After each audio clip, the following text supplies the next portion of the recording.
வேடசந்தூர் அருகே ஊராட்சி தொடக்கப்பள்ளியில் படிக்கும் ஒரு மாணவிக்காக 2 ஆசிரியர்கள் 3 சத்துணவு பணியாளர்கள் பணியாற்றும் நிலை ஏற்பட்டுள்ளது. திண்டுக்கல் மாவட்டம் ஐயம்பட்டி அருகே உள்ள குஜிலியம்பாறையில் ஊராட்சி தொடக்கப்பள்ளி செயல்பட்டு வருகிறது. இந்த பள்ளியில் கடந்த சில ஆண்டுகளாக மாணவர்களின் எண்ணிக்கை குறைந்து வந்த நிலையில் தற்போது கலைவாணி என்ற ஒரே ஒரு மாணவி மட்டும் 5ஆம் வகுப்பு படித்து வருகிறார். ஒரு மாணவிக்காக ஒரு தலைமை ஆசிரியர், ஒரு ஆசிரியை, 3 சத்துணவு பணியாளர்கள் பணியாற்றி வருகின்றனர்.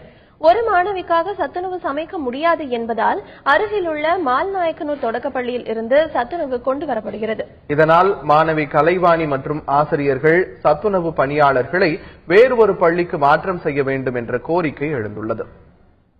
ஐயம்பட்டியில 5வது படிக்க தூக்கப்பள்ளியில ஒரு பொண்ணு 5வது படிக்குது. அதுக்கு டீச்சர்ஸ் 2 பேரு, சத்துணவு அமைப்பாளர் 3 பேரு. மாதம் 1 லட்சம் ரூபாய் சம்பளம் அரசாங்கத்துக்கு பணம் இழப்பாகுது. அங்க வேலை செய்யற ஈஓ என்ன பண்றாரு, இன்ஸ்பெக்டர் என்ன பண்றாரு, அவங்க செக்கிங் வர்றாங்களா வழியா தெரியல. எதனால அங்க ஸ்ட்ரென்த் குறையுதுன்னு தெரியல.